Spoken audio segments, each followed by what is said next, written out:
우리 앞뒤 좌우 옆에 계신 분들과 인사 한번 나누겠습니다. 당신은 하나님의 기쁨입니다. 당신은 하나님의 기쁨입니다. 제가 이 사실을 깨닫고 나서 참 제 삶에 또 제 마음속에 많은 큰 변화가 있었는데요, 그 이전까지는 저도 그 강박관념이 있었습니다. 뭐냐면 내가 하나님을 기쁘시게 할 뭔가를 많이 해야 된다라고 생각을 해왔습니다. 내가 뭐 잘해야 되고 더 주님을 기쁘시게 할 만한 일들을 많이 해야 된다고 생각을 해왔었는데요, 그게 아니더라고요. 물론 그것도 필요하겠죠. 그것도 중요하겠지만 존재만으로도 하나님께서 우리를 기뻐하신다는 것이 얼마나 놀라운 사실이고 은혜인지 몰라요. 그게 무슨 말이냐면 있는 것만으로도 기쁨이 된다는 거예요. 여러분, 단풍 지금 아름답게 많이 들어가잖아요. 여러분, 나무가 예쁜 이유는 그냥 그 자리에 거기 있어서 순리대로 잘 흘러가기 때문에 예쁜 거예요.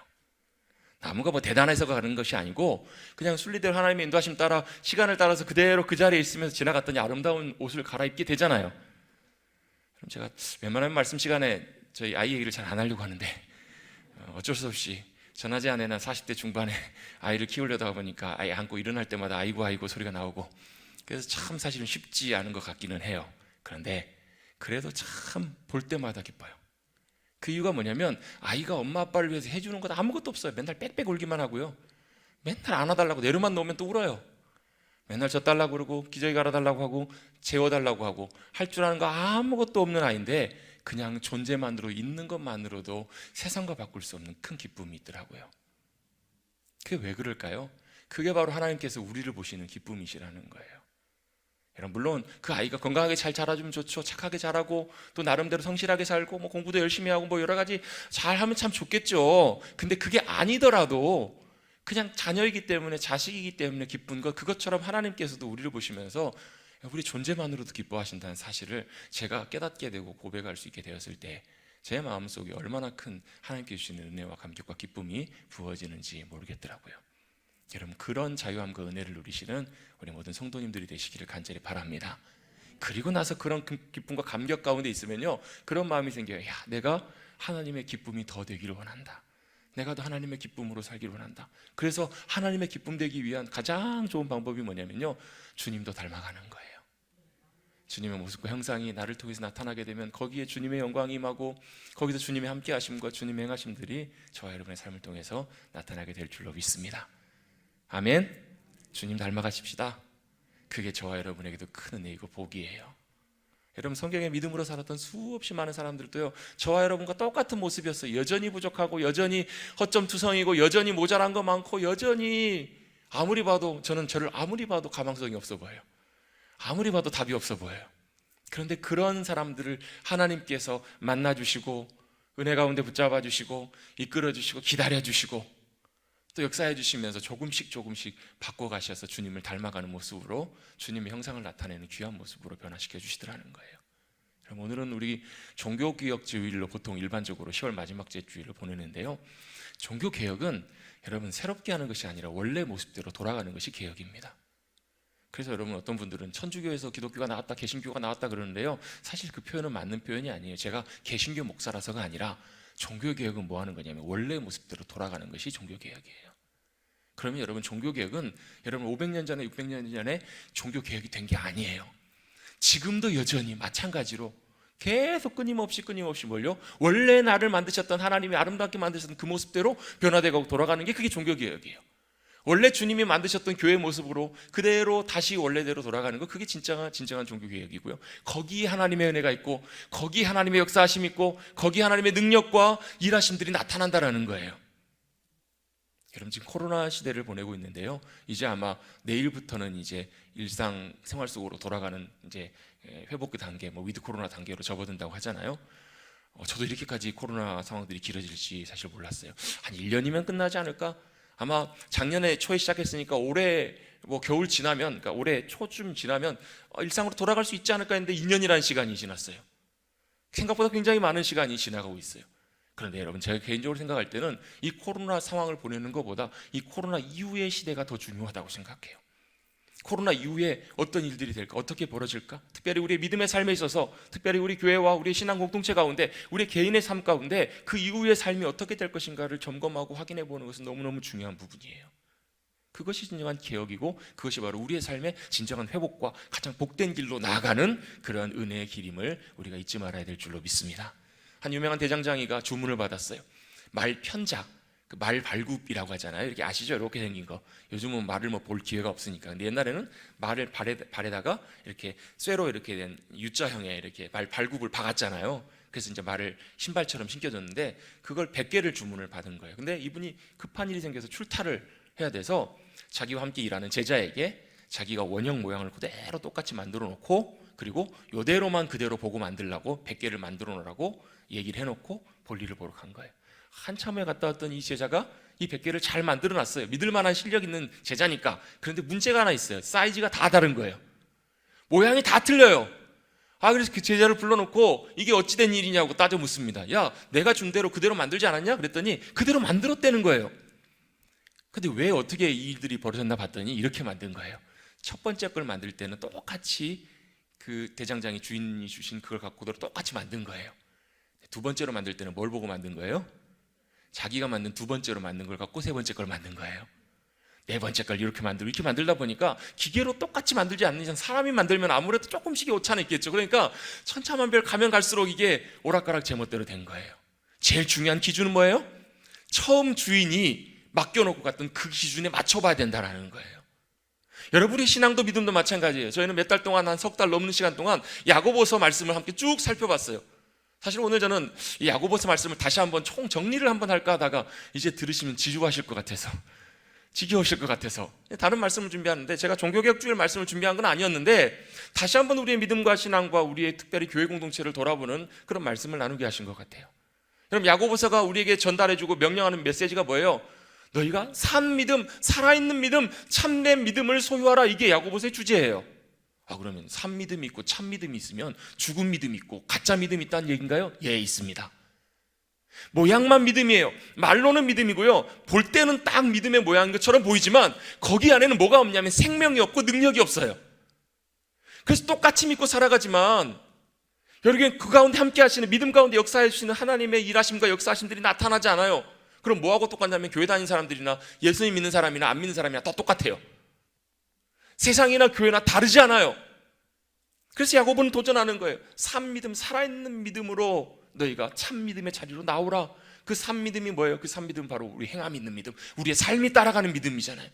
그래서 너희가 여러 가지 시험을 만나거든 온전히 기쁘게 여기라. 왜 시험을 만나거든 기쁘게 여기라고요? 그 시험이 나를 인내를 배우게 하고 그 인내를 통해서 나를 빚어가시고 나를 바꿔가시고 나를 온전하고 구비하여 온전하게 부족함이 없는 자로 빚어가시는, 만들어가시는 역사를 경험할 수 있기 때문에 그렇다는 거예요.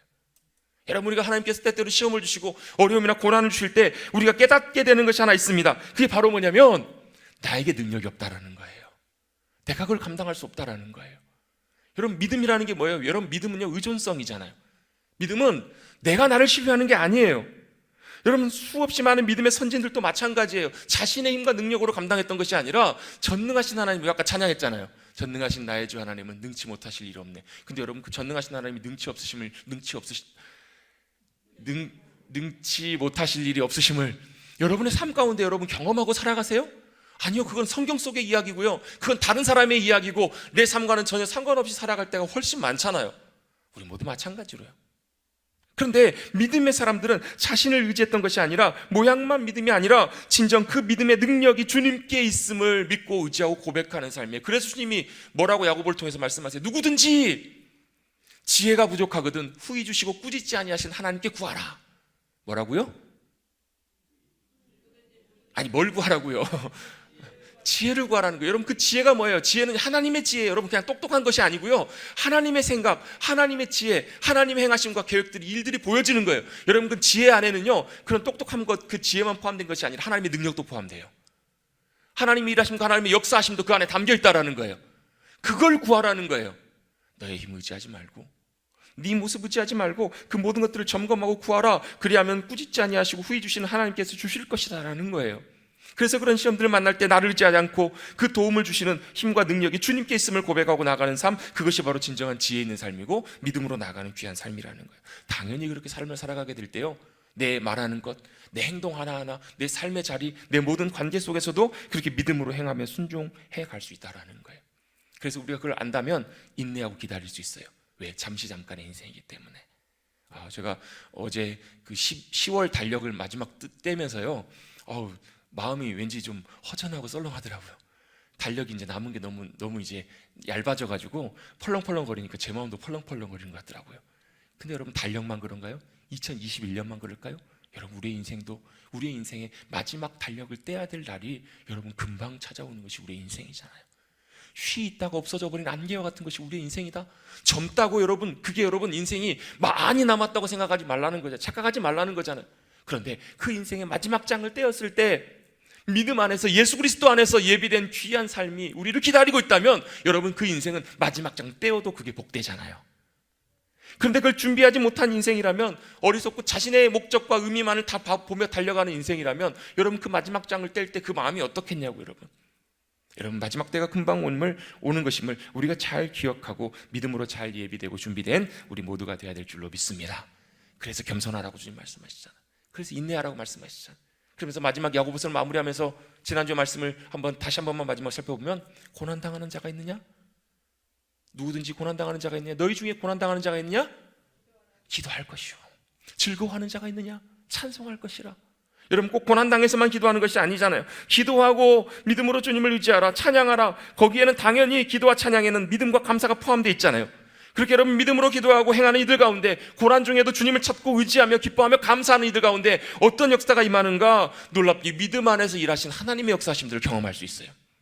여러분, 고난 가운데 있을 때, 여러분이 무언가 복잡하고 여러분의 뜻대로 일들이 되지 않을 때, 그 상황 속에 놓여 있을 때 기도하십시오.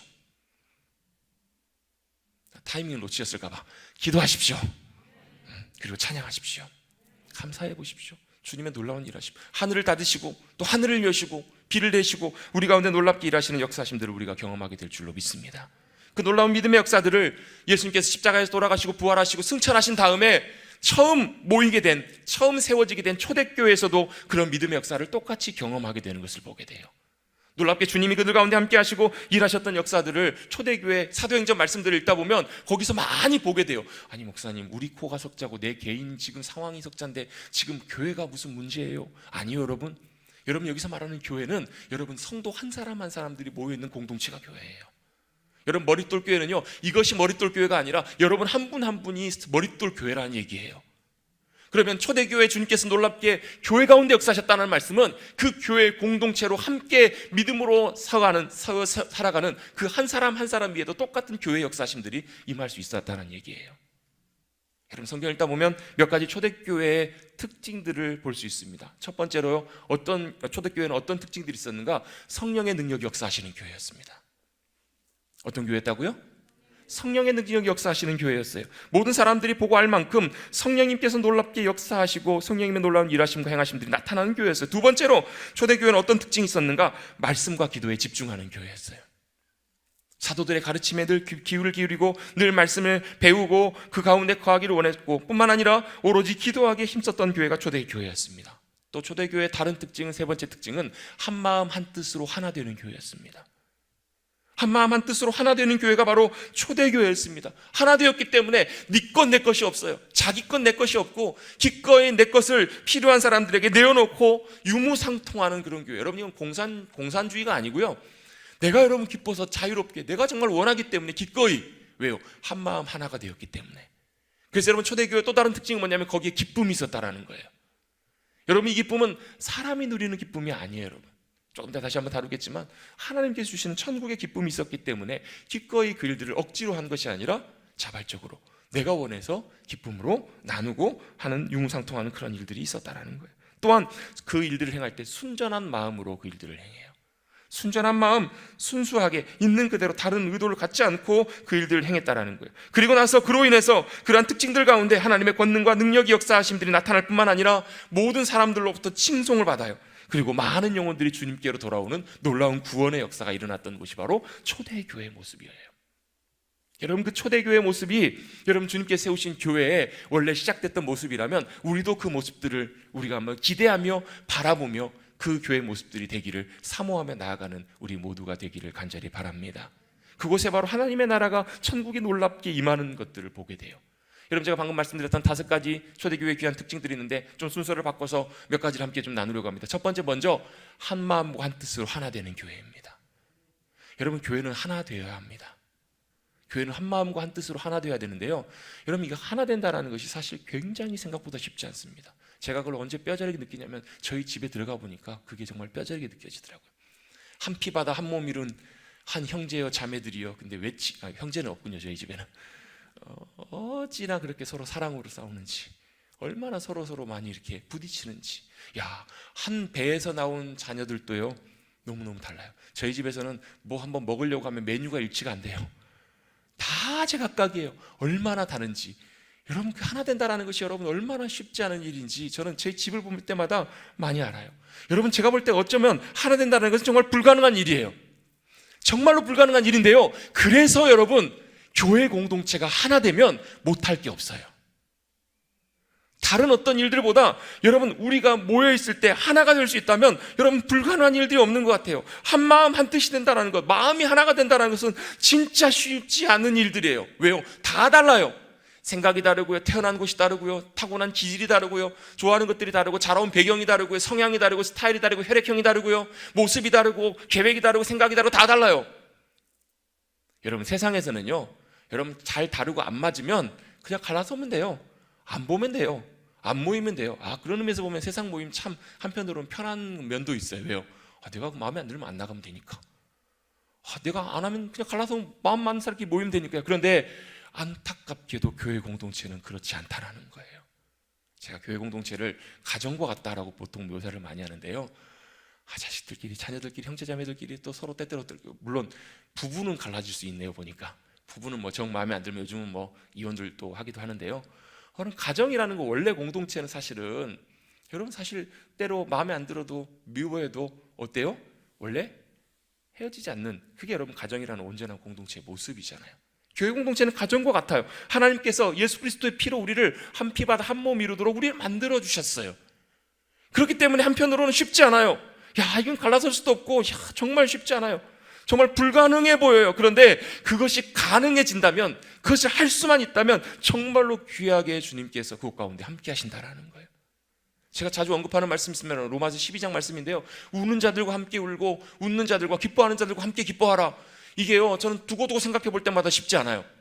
누군가가 울고 있는데 그냥 우는 것보다 슬픈 일인다 보다, 이게 아니라요, 우는 자들과 함께 울기 위해서는요, 그 사람의 우는 아픔과 고통이 나의 아픔이 돼야 돼요. 같이 똑같이 한 마음이 돼야 된다는 거예요. 그 사람이 기뻐하고 즐거워하고 있을 때, 여러분 혹시 그런 적 있으세요? 내가 막 좋아가지고 기뻐하고 잘 되고 있는데 시선이 좀 뭔가 이상해요. 봤더니 주변의 분위기가 별로 그렇게 좋지 못해요. 그래가지고 조용하게 좋아하다가 싹 이러셨던 적 있으세요? 없으세요? 없으세요? 이럴 때 있잖아요. 왜 그래요? 우리 본성 속에는 뭐가 있냐면, 사촌이 땅을 사면, 배 아파 보신 분 있으시죠?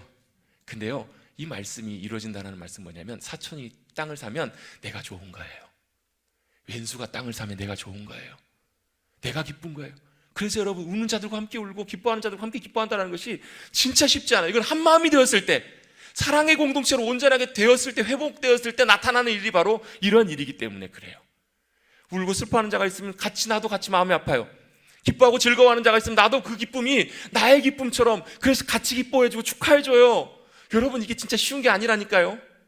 그래서 여러분, 진정한 섬김은 뭐냐면, 진짜 섬김은요, 원수가 땅을 사면요, 사촌이 땅을 사면 거기 가가지고 축하해주고 화 안 들고 쫓아가는 게 섬김이에요. 거기다 집 지어주는 게 섬김이에요. 진짜 섬김은요, 나보다 남을 더 잘 되게 하는 거예요. 사업을 하는데 내가 처음에는 원래 내 친구가 옆에 사업하고 있는데 내가 훨씬 더 능력도 많고 경험도 많고 좋은 자질 갖고 있어서 사업을 잘 하다 보니까 친구가 어려움을 겪어서 도와줬어요. 이렇게 하라고 조언도 해주고 많이 물심장면으로 많이 도와줬더니 친구 사업이 자기 사업보다 더 잘 되는 거예요. 그러면 사람이 두 가지로 반응하더라고요. 하나는 진짜로 그 친구의 성공이 잘 된 것이, 나보다 잘 된 것이 진짜 내 기쁨이 돼서 축하해주는 사람이 있고, 오히려 굉장히 마음이 불편해지고 시기하고 이런 경우들이 생겨요. 왜 그럴까요? 그 이유는 그 친구가 어떤 친구냐에 따라 달라지는 것 같아요. 그 친구가 정말로 둘도 없는, 내가 정말로 내 목숨까지도 내어줄 수 있을 만큼 정말 친한 친구고 사랑하는 친구라면 친구가 잘 되는 것이 내 기쁨이 돼요. 근데 그게 아니라면 그 가까웠던 친구의 관계들도 오히려 원망과 시기와 갈등의 관계들로 틀어지게 되더라는 거예요. 여러분, 초대교회가 한 마음 한 뜻으로 하나가 될 수 있었던 비결은 물론 성령님의 능력과 함께 하심이 임하셨기 때문에 가능해요. 그런데 성령님의 은혜를 통해서 그 안에 뭐가요? 주님의 사랑이 그들을 사랑의 끈으로 묶어주셨기 때문에 가능한 거예요. 여러분, 예수님께서 십자가 지시기 전에 겟세마네 기도하시기 전에 요한복음 17장에 보면 예수님이 하셨던 기도, 마지막 대제사장적인 기도가 나와요. 마지막 이제 돌아가시기 전에 하셨던 기도가 뭐냐면요, 요한복음 17장에 나오는데 그 기도 중에서 굉장히 중요한 기도가 뭐냐면 아버지와 내가 하나인 것처럼 저들도 아버지와 나와 또 서로 하나가 되게 하옵소서, 이렇게 주님께서 기도하고 계세요. 그만큼 여러분 그게 쉽지 않기 때문에 그런 거예요. 여러분, 지금은 쉽지 않아요. 그러나 우리가 분명히 말씀을 통해서 기억해야 되는 것 하나는 뭐냐면요, 주님, 우리가 지금은 쉽지 않지만 하나님의 은혜가, 하나님의 사랑이 우리 가운데 부어져서 내가 사랑으로 섬기고 용납하고 내가 사랑으로 이해하고 내가 더욱더 사랑으로 하나 될 수 있는 귀한 믿음의 공동체로 쓰임받기를 원합니다. 또 그런 공동체가 세워지길 원합니다. 그렇게 믿음으로 구하며 나가시는 우리 모두가 되시기를 주님의 이름으로 축복합니다. 마음이 같아지고 생각이 같아져요. 그래서 서로 소통이 돼요. 서로 이해하게 돼요. 그 소통에 대해서 유명한 그 스피커가, 강사가, 저 영상 내용은 보진 않았는데 영상 제목에 보니까 이렇게 제목이 나와 있더라고요. 소통이 안 되면 고통입니다. 굉장히 일리가 있는 말 같아요. 소통이 안 되면 고통입니다.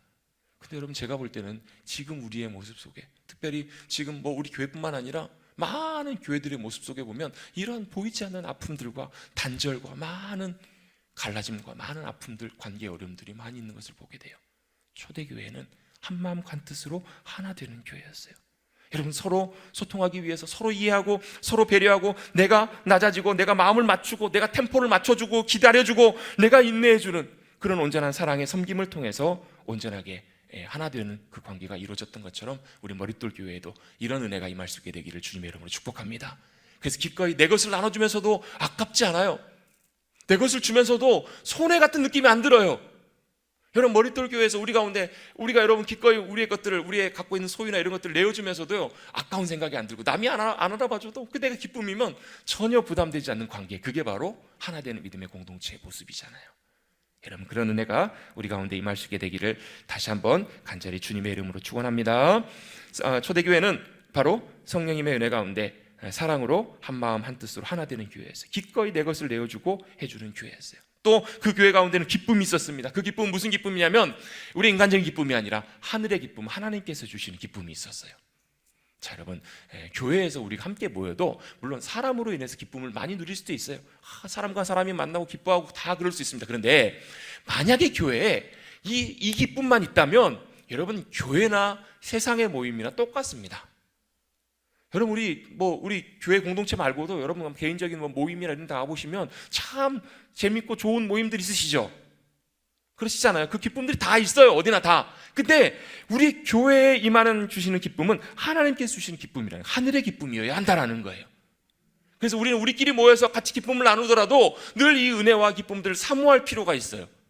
저는 여러분 목사로서 여러분 많은 일을 감당하다가 주님께 제게 주신 큰 기쁨은 바로 뭐냐면 이런 거예요. 성도들 가운데 어떤 고난이나 어려움을 만났을 때 그걸 믿음 가운데 넉넉하게 이겨내고 변화되는 거예요. 성장하는 모습을 보고 믿음으로 변화되어가는 모습을 볼 때 저에게는 말할 수 없는 큰 기쁨이 있어요. 여러분, 예수님께서 요한복음 4장에 사마리아 지방을 지나가시다가 수가성에서 여인을 만나시잖아요. 우물가의 여인에게 진정 영원한 목마르지 않는 생명수이신 예수 그리스도를 만나는 기쁨과 은혜를 그 여인에게 주시잖아요. 그 여인이 주님을 만나고 너무너무 기뻐서 방방 뛰면서 마을로 돌아가요. 제자들이 와가지고 예수님께 먹을 걸 드리려고 했더니 나는 너희가 알지 못하는 다른 양식이 있다. 속으로 제자들이 예수님만 혼자 맛있는 거 꼼쳐놓고 드시나 보다. 이게 아니잖아요, 여러분. 바로 뭐예요? 하나님 아버지 기뻐하시는 기쁨이, 하늘의 기쁨이 그 순간에 임했기 때문에 예수님, 그럴 때 있잖아요. 안 먹어도 배부른 거. 물론 여러분 안 먹으면 배고픕니다. 근데 마음이 그렇잖아요. 진짜 안 먹어도 될 것 같은 그런 기쁨, 그 기쁨이 바로 뭐냐면 하늘의 기쁨이고 하나님께서 주신 기쁨이에요. 그 기쁨이 초대교회에 있었다는 얘기예요. 여러분, 우리 머릿돌 교회도 그런 기쁨이 임할 수 있게 되기를 간절히 바랍니다.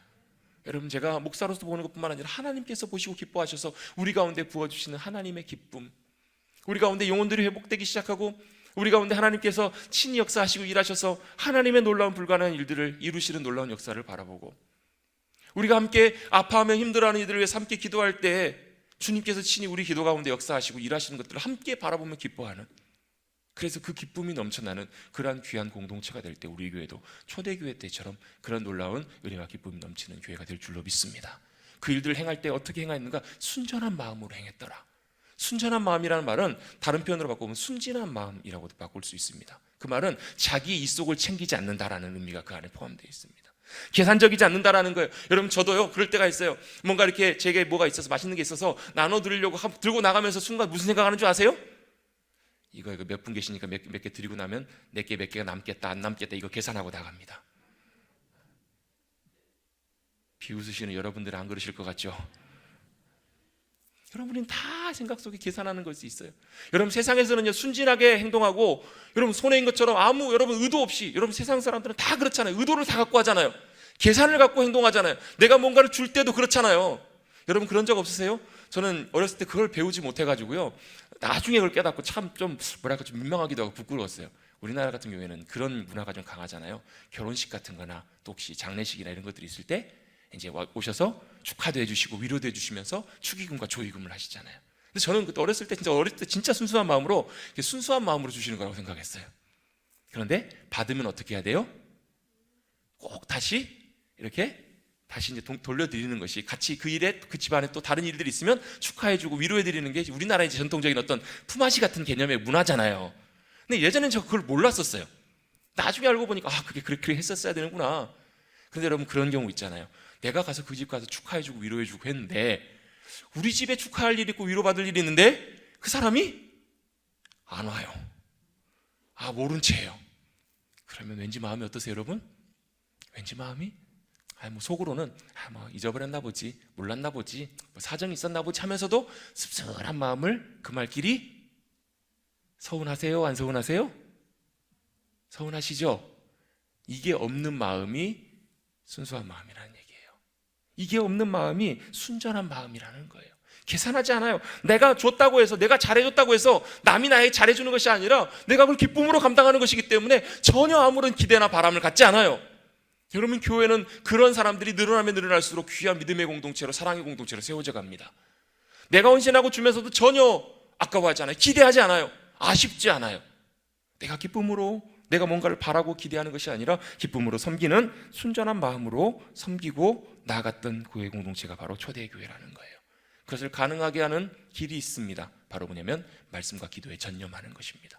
오늘은 말씀에 대한 부분들은, 사도들의 가르침에 대한 부분들은 나누지 않고요, 기도에 대한 말씀을 잠깐 나누려고 합니다. 여러분, 우리 기도하면 하나님 앞에 구하는 것이라고 생각하기 쉽습니다. 그런데 기도의 더 본질적인 의미는 하나님 앞에 나아가는 것입니다. 기도는 하나님 앞에 나아가는 것이에요. 여러분, 기도하는 사람은 하나님 앞에 나아가는 사람이에요. 그래서 여러분, 저는 단언코 장담합니다. 말로만 기도하는 사람이 아니라 진짜 기도하는 사람은 달라요. 진짜 기도하는 사람은 달라져요. 왜냐하면 기도는 철저하게 하나님 앞에 구하기 전에 먼저 주님 앞에 나아가는 것이, 그래서 아까 서두 제가 말씀드렸던 것처럼 기도하는 사람은 자신의 인간의 의존성, 인간은 의존적인 존재일 수밖에 없다라는 사실을 인정하는 사람이 기도하는 사람이에요. 여러분, 우리 언제 보통 기도하시나요? 내가 하다가 안 될 때, 내가 어려움을 만날 때, 내가 내 힘으로 안 되는구나, 누군가의 의존과 도움이 필요할 때 하나님께 의존하고 의지하는 것, 그게 바로 우리의 기도잖아요. 그런데 단순히 그 차원이 아니라 기도함으로 주님 앞에 나간다라는 것은 뭐냐면요, 철저하게 나를 주님 앞에 맞추고 주님께 의존하고 나를 세우려고 하는 모든 의도와 모든 것에서 나를 오히려 무너뜨리고 철저하게 주님을 기대고 주님이 높아지시는, 주님이 세워지시는 자리에 나가는 것이 바로 기도라는 거예요. 그래서 여러분, 기도는 내 뜻대로 되기도 하지만 내 뜻대로 안 되기도 해요. 제가 며칠 전에, 얼마 전에 한 목사님의 간증이랄까요? 한 목사님, 제가 오래전부터 이제 봐왔던, 제가 개인적으로 아는 분은 전혀 아니시고요, 유명하신 분이세요. 제가 그분의 아버지도 유명하신 목사님이셨기 때문에 잘 알고 배경들을 좀 예전부터 좀 들어왔기 때문에 그분에 대해서는 좀 안다고 생각했는데, 제가 그분에게 그런 일이 있었는 걸 몰랐어요. 그분 자녀에게 큰 아픔이 있으셨어요. 자녀가 태어났는데 얼마 지나지 않아서 큰 어려움을 인해서 장애를 갖고 자라는 그 딸이 있으셨던 거예요. 근데 이제 지금은 좀 덜하지만 옛날에 10년 전, 20년 전, 30년 전만 해도요, 되게 그런 분위기가 좀 있었던 것 같아요. 제 기억에도요. 뭐냐면 어떤 목사님 가정에, 아니면 또 교회 성도님들 가정에 어떤 병이 있거나 어떤 어려움이 생기거나 그러면 뭔가 덕이 안 되는 것처럼, 그래서 오히려 그런 것들을 이제 좀 감추기도 하고, 또 지나가는 사람들이 이렇게 얘기하는 거예요. 기도하세요. 기도해야죠. 목사님 기도 안 하시나 봐요. 이런 얘기들, 이런 분위기들이 사실 굉장히 옛날에 많았다라는 거예요. 이 목사님도 한 30여 년 전에 이런 일들을 본인이 겪으면서 굉장히 사실 그게 어렵고 불편하셨다라는 거예요. 그래서 이분이 뭐 하셨냐면 기도하셨어요. 하나님, 제 딸의 이 문제를, 어려움을, 장애를 고쳐주세요. 간절히 하나님 앞에 기도했어요. 하나님 고쳐주셨을까요? 안 고쳐주셨을까요? 안 고쳐주셨어요. 여러분, 하나님께서는 우리가 그렇게 기도할 때 못 걷는 자도 걷게 하시고 불가능한 일도 이루시는 하나님이심을 믿습니다. 안 믿으시나 봐요? 와닿지 않으시잖아요. 근데 실제로 주님께서는 지금도 그런 역사와 일들을 이루시는 하나님이세요. 저는 분명히 그걸 믿어요. 그런데 제가 그걸 믿지만 고치시고 안 고치시고는 주님이 하실 일이라는 거예요. 그 목사님이 하시는 고백이 그거예요. 고쳐주시기를 바랬지만 주님이 고쳐주시지 않으신 것을 통해서, 내 뜻과 내 의도대로 일이 되지 않는 것을 통해서 하나님께서는 더 넓은 걸 보게 하시고 더 큰 은혜와 더 놀라운 것들을 경험하게 하셨노라고. 만약에 그 일들이 없었다면 본인이 놓치고 보지 못했던 본인과 같은 수없이 많은 아픔 가운데 있는 이들을 보게 해주시고, 오히려 위가 아니라, 많이 잘 되고 있는 것들이 아니라 큰 아픔과 신음 가운데 있는 많은 영혼들을 돌아보게 하시는 넓은 마음을 주시더라고요. 오히려 내 뜻대로 내 의도대로 되는 것보다 하나님께서 더 귀하고 더 놀라운 것들을 주시는 하나님이심을, 그러면서 이런 얘기를 하세요. 기도는 되고 안 되고의 문제가 아니고 기도는 우리의 믿음의 반응이라고. 일이 내 뜻대로 됐다고 안 됐다고 그게 중요한 것이 아니고, 내 뜻대로 일이 안 된다고 할지라도 내가 어떻게 반응하느냐, 그것이 더 중요한 문제라고요. 여러분, 저도 개인적으로 그래요. 저도 제 이름이 일이잖아요. 항상 1등 해야 되는 줄 알았어요. 항상 1등 하고 싶었어요. 남들보다 더 잘하고 싶었고 남들보다 항상 잘해야 된다고 생각했어요. 그래서 남들이 뭐 인정해주고 칭찬해주면, 남들의 평판이나 이런 얘기를 들으면 참 마음이 기분이 좋잖아요. 참 마음이 좋아요. 그러면 더 만족하기를 원하고 더 인정받기를 원하고. 그런데 돌아놓고 보니까 내가 그 만족하고 내가 좋아하는 순간은 진짜 잠깐이더라고요. 그 순간 잠깐 지나고 나면 다시금 나의 삶의 치열한 파도 속으로 내가 던져져요. 얼마나 힘겹게 순간순간마다 지내왔는지 몰라요. 그런데 저도 마찬가지로 제 삶에 주님께서 평탄하고 온전할 때보다 오히려 일이 막히고 때때로 제 삶의 어려움이나 고난이나 시험들을 만나게 하실 때마다 오히려 그 일들을 통해서 주님이 더 겸손하게 낮추시고 더 빚어가시고, 내 걸음을 내 의도대로가 아니라 내 마음대로가 아니라 주님이 기뻐하시는 모습으로 순종하며 나갈 수 있는 그러한 귀한 자리로 더 이끌어 가시고 인도해 가시는 주님의 선하신 인도하심을 경험하게 되더라고요. 여러분, 내 뜻대로 되지 않았다고 해서, 기도하고 내 의도대로 되지 않았다고 해서 그것이 하나님께서 나를 듣지 않으시는 것이 아니라 오히려 더 큰 은혜가 우리 가운데 기다리고 있음을 우리가 믿고 신뢰하는 우리 모두가 되어야 될 줄로 믿습니다. 내 뜻대로 되지 않는 것, 내 의도대로 되지 않는 것, 거기서 내 답을 내려고 하지 말고, 내가 하려고 하지 말고, 여러분 주님 인도하신 대로 한번 끌려가 보십시오. 여러분, 성경의 믿음의 사람들은요, 특징 중에 하나가 뭐냐면 끌려가는 사람들이었어요. 요셉은 자기 원해서 애국한 것도 아니었고요, 자신의 삶에 보면 거의 대부분 다 자기 의도와 상관없이 끌려다녔어요. 그런데 그 끌려다니는 삶을 통해서 믿음으로 순종함으로 하나님의 놀라운 구원의 역사를 이루게 하시잖아요. 예수님은요, 예수님도 본인도 사실 인간적으로 십자가 지시기 너무 괴로워하셨어요. 질질 끌려다니시잖아요. 십자가 지는 그 순간까지 예수님께서는 사람들에게서 질질 끌려다니세요. 그런데 그렇게 끌려다니면서 믿음으로 순종함 가운데 놀라운 십자가의 구원의 사건을 이루시잖아요. 여러분, 내가 주도해서 가려고 하지 마시고 주님 앞에 끌려가 보십시오. 그럼 주님께서 어떤 일들을 이루시는지, 제가 말씀을 준비하다가 히브리서 말씀을 다시 한번 보면서 깜짝 놀랐어요. 히브리서 5장에 보면 이런 말씀이 나와요. 히브리서 5장 7절부터 9절까지 말씀해 보시면, 육체에 계실 때, 예수님께서 육체로 이 땅에 오셨을 때 자기를 죽음에서 능히 구원하실 이에게 심한 통곡과 눈물로 간구와 소원을 올렸고, 자, 이게 무슨 말이냐면 예수님께서도 십자가에서 돌아가시기 전에 너무 고통스러우셔서 심한 통곡과 눈물로 간구하시면서 소원을 주님 앞에 기도하셨다라는 거예요. 그래서 주님이 들으셨대요. 아버지께서 들으셨는데 어떻게 해요? 예수님이 끌려서 십자가 도상에 끌려가시잖아요. 그런데 그 다음에 이런 말씀이 있어요. 8절 9절에 보면, 그가 아들이시면서도 받으신 고난으로 순종함을 배워서 온전하게 되셨은즉, 하나님의 아들이신 예수 그리스도께서도요, 받으신 고난으로 말미암아 순종함을 배우셔서 온전한 자리까지 나가셨다라는 거예요. 이게 바로 예수님의 끌려가시는 삶이에요. 여러분, 기도하는 사람은요, 내가 나를 세우려고 하지 않아요. 기도하는 사람은요, 내가 나를 자꾸 내 스스로를 세우고 자부심을 갖고 내 자신을 변호하려고 하지 않아요. 여러분, 기도하는 사람은 온전하게 나를 낮추고 나를 무너뜨리고 오히려 나를 망가뜨리고 온전하게 주님이 이끄시는 대로 끌려가기를 원하는 사람이 바로 기도하는 사람이에요. 그래서 여러분, 성경에서 보면 야곱이라는 인물, 야곱은 뭐 하는 사람이냐면요, 끊임없이 붙잡는 사람이었잖아요. 여러분 야곱을 알고 계십니까? 여러분 안에 야곱들 다 있으시잖아요.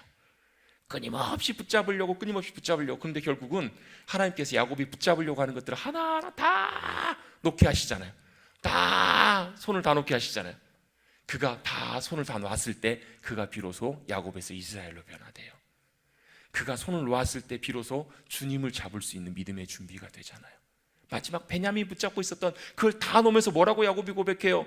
이제는 주님께 다 맡깁니다. 주님이 선하게 인도해 주시기만을 기대합니다. 그때 주님을 온전하게 붙잡아요. 야복 강강에서 주님을 붙잡았을 때, 또 온전히 내 모든 붙잡고 있는 것을 놓았을 때 놀랍게 회복하시고 모든 것을 다시금 다 허락해 주시는 주님의 인도하심을 얻게 되고 누리게 되잖아요. 기도는 내가 붙잡는 걸 붙잡는 것이 아니고 내가 붙잡고 있는 것을 놓고 주님을 붙잡는 것이 기도입니다. 그 기도의 삶이 우리에게 모두에게 필요해요. 기도는 내가 서는 것이 아니에요. 나를 세우는 것이 아니에요. 주님 앞에서 오히려 내가 무너지고 엎드려지는 것이에요. 망가지고 망하는 것이에요. 그래서 기도는 내가 이끄는 것이 아니라 내 뜻이 성취되는 것이 기도가 아니라 내가 끌려가는 것이 바로 기도예요. 그래서 진짜 기도하는 사람들은요, 자기 주장을 내세울 필요가 없어요. 진짜 기도하는 사람은 나를 정당화시키고 합리화시킬 필요도 없어요. 여러분, 사람의 본성 속에는 그런 마음들이 다 있어요. 누구에게나 다 내가 인정받기를 원하고 내가 높아지기를 원하고, 그러나 기도의 자리는 내가 세워지는 자리가 아니라 내가 무너지는 자리예요. 그래서 진정한 기도하는 사람들은 바로 환경이 변화되는 것을 경험하는 것이 아니고요, 자기가 변화되는 것을 경험하는 사람이에요. 여러분, 성령님의 능력이 역사하시면 어떤 일이 벌어지냐면요, 환경이 달라지지 않아요. 우리는 기도하고 성령님의 능력을 구하면서 주님, 저 사람을 바꿔주십시오, 저 일을 좀 변화시켜 주십시오 라고 기도하는데, 진정 성령님이 우리 가운데 충만하게 임하시면 바꾸시는 것이 바로 저와 여러분이시라는 거예요. 나를 바꾸세요. 나를 변화시키시는 것, 그것이 바로 진정한 성령 충만함이라는 거예요. 하나님, 나를 도우세요. 나를 붙잡아 주세요. 나와 함께 해주세요. 이것이 여러분 가장 연약해 보이는 고백이지만 가장 능력 있고 가장 파워풀하며 가장 능력 있는 고백이라는 거예요. 사실 알고 보면요, 내 안에 나를 변화시킬 수 있는 능력이 내게 없어요. 이건 마치 뭐하고 같냐면, 마약 중독자들, 또 도박 중독자들이 자기가 마약 끊겠다고, 도박 끊겠다고 하는 말 여러분 믿으세요? 안 믿으세요? 도박하다가 이제 다 탕진하고 돌아와가지고 내가 다시금 도박하면 내가 손목을 끊겠노라고, 진짜로 손목 끊잖아요. 근데 손목 끊고도 손 없어도 도박장을 달려가잖아요. 왜 그래요? 이유가 뭐예요? 내가 그걸 끊어낼 수 있는, 변화시킬 수 있는 능력이 내게 없는 거예요. 그래서 기도하고요, 성령님의 능력과 도우심을 구해야 돼요. 아, 내게 능력이 없구나. 여러분, 그래서 성령님의 능력이 우리 가운데 함께 하시면요, 나타나는 특징은요, 세상을 변화시키는 것이 아니라 나를 바꾸세요. 나를 변화시키세요. 상황 환경이 아니라 나의 상황들을 바꾸세요. 그래서 뭘요? 내가 내 눈으로 바라보는 것을 이제는 하나님의 눈으로 바라볼 수 있는 눈을 열어주세요. 내가 내 눈으로만 바라보다가 이제는 전체를 바라볼 수 있는, 상대방의 눈으로도 바라볼 수 있는 그런 눈과 마음들을 우리 가운데 허락해 주신다라는 거예요. 그렇게 되면 내가 용납할 수 있고 이해할 수 있어요. 여러분, 우리 인간의 죄된 본성은 철저하게 자기중심적이에요. 자기가 옳아요. 자기 기준이에요. 자기 모든 것 가운데 모든 것을 맞추고 세워가기를 원해요. 그런데 반대로 성령님의 능력이 임하시면 내가 옳은 것이 아니라 주님이 옳으시다는 것을 고백해요. 그리고 그 앞에 겸손하게 엎드립니다.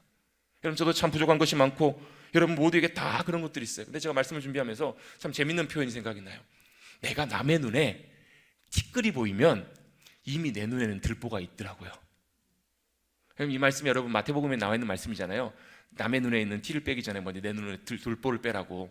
근데 이 말씀의 의미가 무슨 의미인가 봤더니, 내가 이미 다른 사람의 눈에 티를 보기 시작하면 내 눈에는 이미 들보가 있는 거예요. 여러분, 다른 사람을 바꾸는 것이 중요한 것이 아니라 내 자신이 성령님의 은혜 가운데 변화되어 가는 것을 경험하게 되면요, 여러분 놀라운 주님께서 주시는 은혜와 천국의 기쁨을 누리게 하여 주세요. 여러분, 우리 집사님께서도 기도하셨는데요, 여러분 성경에 보면 성령님의 열매 가운데 보면 온유함이라는 게 있어요. 온유함. 여러분, 온유함 하면 대표적인 인물이 있는데 모세예요. 모세를 보면서 하나님께서 뭐라고 말씀하시냐면, 그 온유함이, 모세의 온유함이 이 땅에 있는 모든 지면에 살아가는 사람보다 가장 탁월하더라, 가장 대단하더라, 주님이 인정해 주신 거예요. 그런데 여러분, 성경에 어디를 봐도 모세가 실제로 온유한 사람이라는 증거가 없어요. 오히려 모세하면 대단한 혈기의 사람이에요. 대단한 성질의 사람이에요. 가만 참지 못하고 좌충우돌 얼마나 부딪히는 사람이에요. 얼마나 못 참았으면요, 자기 동족 괴롭힌다고 가가지고 돌로 이 집 사람들 쳐 죽여버리잖아요. 여러분, 화나셔가지고 여러분 돌로 사람 쳐 죽여보신 분 없으시다면 여러분은 모세보다 나으신 분이에요. 모세는 그걸 참지 못하고 폭발해버려요. 그럼 얼마나 많이 여러분 좌충우돌 부딪혔던 사람이 모세예요. 온유함이라는 것을 찾아볼 수 없었던 사람임에도 불구하고 하나님께서 그를 온유한 사람이라고 인정해 주셨던 이유는 그는 그 과정을 통해서 철저하게 주님 앞에 엎드려지고 낮아지면서 본인이 온유하지 못하기 때문에 주님의 온유함의 은혜를 구하며 수없이 많은 인생의 시간들을 기도하면서 한 걸음 한 걸음 걸어갔던 그 시간들, 그 발자국 가운데 주님의 은혜의 온유함이 임하였기 때문에 그런 거예요. 여러분, 저와 여러분 한순간에 변화되지 않아요. 아주 오래 걸릴지도 몰라요. 그러나 여러분, 기대하고 포기하지 말고 성령의 은혜와 능력을 구하시며 한 걸음 한 걸음 그 길을 걸어가십시다. 우리에게 온유함이 부족합니까? 우리에게 믿음이 부족합니까? 우리에게 사랑과 용서가 부족합니까? 용납이 부족합니까? 여러분, 우리 안에 서로 돌아보고 함께 할 수 있는 그런 마음들이 부족합니까? 여러분, 온전하게 우리 안에 그 능력이 없음을 믿음으로 고백하고 여러분 주님을 사모함으로 간절히 절박함으로 구하며 나가시는 저와 여러분 되시기를 주님의 이름으로 축복합니다. 그래서 사도 바울이 고백하잖아요. 나는 날마다 죽노라. 여러분, 사도 바울이 날마다 죽는데요, 내 모습이, 내 자아가 매일매일 죽기를 원한다. 그래서 내 안에 내 나라가 무너지고 내 안에 내가 기대하고 바라는 것들이 무너지고 주님이 사시고 주님이 임하시는 그 성령님의 충만한 삶 가운데 굴복하고 나타나기를 사도 바울도 간절히 원하고 있잖아요.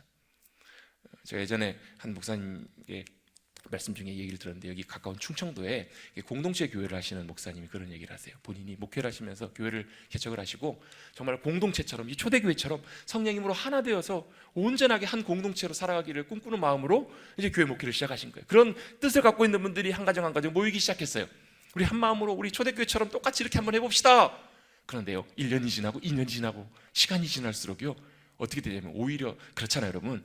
처음에 그냥 이렇게 지낼 때는 좀 그렇게 지내다가도 가까이 같이 부딪히고 살을 맞대고 살아보면 오히려 어때요? 더 심하게 싸우고 부딪히는 경우들이 많잖아요. 아니, 교회는 공동체로 하나 되지 않은 목적으로 모였는데 갈수록 더 싸우는 거예요. 더 부딪히는 거예요. 1년, 2년, 3년, 4년 시간이 지날수록 이 갈등의 골이 너무너무 깊어져 가지고요, 5년 차가 됐을 때는 완전히 교회가 쫙 갈라져 버린 거예요. 이제는 더 이상 어찌할 수 없는, 완전히 이제 돌아설 수 없는 강을 건너버린 거예요. 그러니 목사님도 이제 더 이상 안 되겠다, 목회를 포기하고 교회를 이제 문을 닫기로 작정을 하고 성도님들과 함께 모여서 우리 마지막으로 우리 같이 모여서 우리 마지막 예배드리고 모임 갖고 우리 이제 우리 교회 이제 문 닫고 해산합시다. 그래서 마지막 날 모였어요. 아침부터 모여가지고요, 예배드린다고 하지만 실제로 모여가지고 모여서 싸우는 거예요. 서로 삿대질하면서 당신 때문에 그렇다고. 여러분, 교회 성도들이 싸울 때는요, 말씀의 검을 가지고 싸운답니다. 이 말씀 갖고 하나님의 말씀해 보자고, 이렇게 보자고, 당신 이렇게 잘못했자고 했지 않냐고, 당신 책임이라고, 너 책임이라고, 이렇게 아침 먹고 싸우고 점심 먹고 싸우고 저녁 먹을 때까지 계속 싸운 거예요. 밥 먹고 계속 싸운 거예요. 이 저녁 먹고 끊임없이 싸우는 가운데 거기에 성령님의 능력이 임하셨대요. 목사님 기도하신 것도 아니었고요, 거기서 뭐 찬양한 것도 아니고 예배를 드린 것도 아니었는데요, 거기에 상상할 수 없었던 성령님의 능력이 갑자기 임하기 시작하니까 거기에 모여있었던 모든 사람들이 다 그 앞에서 꿇어 엎지르면서 이렇게 고백하더라고요. 주님, 제가 죄인입니다. 주님, 제가 죄인입니다. 회개하고 돌이키는 역사들이 성령님의 능력 가운데 임하기 시작한 거예요. 그리고 나서 아무것도 한 것도, 그때 뭐 찬양을 했던 것도 아니고 기도했던 것도 아니에요. 그런데 그 성령님의 능력이 임하기 시작했더니 그 공동체가 진짜로 하나 되는 공동체로 회복되고 세워지더라는 거예요. 그런 간증과 고백을 제가 들은 적이 있어요. 여러분, 초대교회에 있었던 초대교회의 놀라운 역사와 초대교회의 귀한 모습들은 우리의 능력과 우리의 노력만으로 되는 것은 아니에요. 전적으로 성령님의 능력과 역사심으로만 가능한 것이에요. 그런데 우리는 기대하고 꿈꾸며 나가길 원해요. 여러분, 이 땅에 천국과 같은 교회는 없어요. 다만 우리 한 사람 한 사람이 천국과 같은 하나님의 나라의 삶으로 변화되기 시작하면 거기에 천국과 같은 교회들이 세워지기 시작할 거예요. 여러분, 천국과 같은 교회 찾아다녀 보십시오. 없습니다.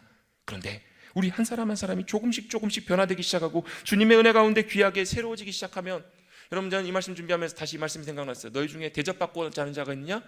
누구든지 먼저 너희가 대접하라. 섬김받고자 하는 자가 있느냐? 너희가 먼저 섬김받아. 이 말씀은 단순히 내가 대접받기 위해서 대접을 하라는 얘기가 아니잖아요, 여러분. 기꺼이 섬기고 사랑으로 내가 먼저 내려가고 내가 먼저 낮아지고 상대방을 먼저 높이고 인정하기 시작하면 그 가운데 임하신 하나님의 놀라운 역사와 은혜를 경험할 수 있다는 말씀이잖아요. 여러분, 그것이 바로 교회의 본질 아닐까요? 여러분, 내가 하는 것이 아니에요. 여러분, 제가 임직자분들에게, 요즘 피택된 분들에게 강조하는 부분들이 그거예요. 섬기는 자들이 되십시오. 여러분, 이건 그냥 말로만 드리는 말씀이 아니에요. 진짜로 낮아지시라는 거예요. 진짜로 섬기는 자리에 내려가시라는 거예요. 제가 여러분 예배를 다 마치고 모든 모임을 마치고 다 돌아가신 다음에 한 번씩 교회를 돌아볼 때가 있습니다. 가끔 한 번씩 선풍기가 켜져 있거나 불이 켜져 있을 때가 있어요. 그럼 제 마음속에 두 가지 생각이 드는데요. 한 가지 생각은 뭐냐면 도대체 누가 안고 구한 거야? 도대체 누가? 응? 어떤 사람이 도대체 안고 구한 거야? 이런 생각, 이런 마음들이 쑥 올라옵니다. 그 두 번째는 어떤 생각이 드냐면요. 제가 그걸 끄면서 목사가 이런 것까지 해야 돼? 이런 생각들이 쑥 들어옵니다. 목사가 그런 것까지 해야 돼? 예, 목사가 그런 것까지 해야 합니다. 그게 바로 진짜 섬기는 자리이기 때문에 그걸 기쁨으로 하는 것이 진짜 섬기는 거예요. 내 마음에 들지 않고 내가 불편하고 야 내가 이런 것까지 해야 돼?